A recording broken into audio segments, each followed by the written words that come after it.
To understand how a teenager pulled this off, you first have to understand the power of three letters in India, IAS. The Indian Administrative Service is the elite backbone of the nation's governance. Becoming an IAS officer is the country's ultimate status symbol.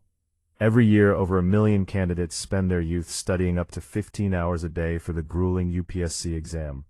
Only a microscopic fraction, fewer than 200, actually make it. An IAS officer is treated like local royalty.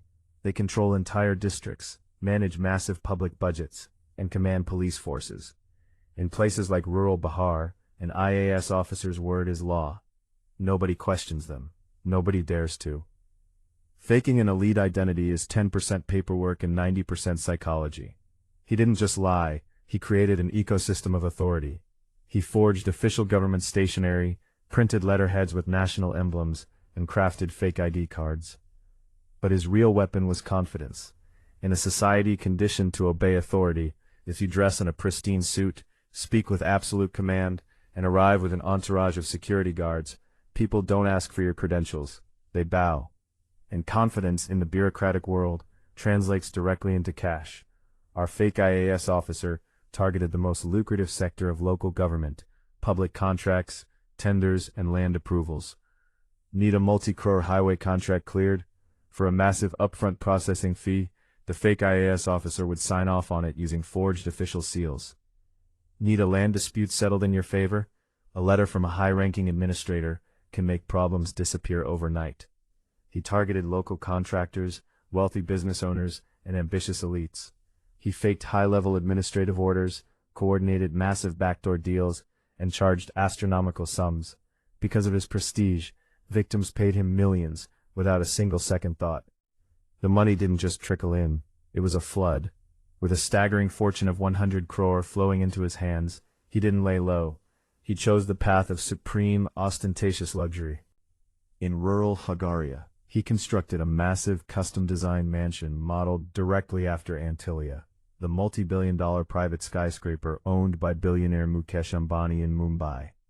In an area where people struggled for basic housing, this concrete castle of fraud towered over the village huts. But a replica palace needs an equally insane ride. To navigate the dusty, unpaved roads of Bihar, he acquired a driverless Tesla. Imagine the sheer absurdity. A futuristic autonomous electric vehicle driving through rural village bypasses with a fake IAS dropout sitting in the backseat, living a billionaire fantasy. To manage this vast illicit wealth, he ran a complex financial web. When investigators eventually mapped his network, they discovered he was operating through 8 active bank accounts and carrying 20 different high-limit credit cards.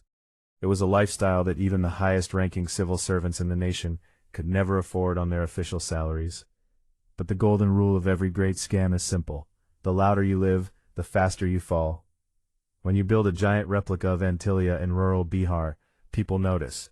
When you drive a driverless Tesla through narrow country roads, people talk. And when local departments start finding official letters signed by an administrator who doesn't exist on any civil roster, the state government steps in. Undercover investigators began tracking his bank accounts. They quietly mapped the flow of cash, verified his school records, and confirmed the ultimate truth. He had no civil service credentials. Finally, the police executed a coordinated raid on his custom-built Antilia estate. In a single morning, the illusion shattered. The police froze his 8 bank accounts, seized all 20 credit cards, and impounded his luxury fleet. The elite IAS officer who commanded entire rooms of people was exposed as a teenage high school dropout. His 100 crore empire vanished in the blink of an eye. This story isn't just about an incredibly bold scam. It's a masterclass in a cognitive bias called authority bias. We are trained to trust symbols of power. We see the official letterhead, the tailored suit, the multi-crore home, and the driverless Tesla, and we completely forget to check if the person holding them is real. Our imposter didn't just hack the bureaucracy, he hacked human nature. But in the end, no replica of Antilia can protect you when reality finally catches up. What do you think? Was he a master manipulator? Or does our society's obsession with status make it too easy for con artists? Let me know your thoughts in the comments below. If you want to see how we break down the world's wildest white-collar scams every single week, make sure to hit that subscribe button. Until next time, stay vigilant.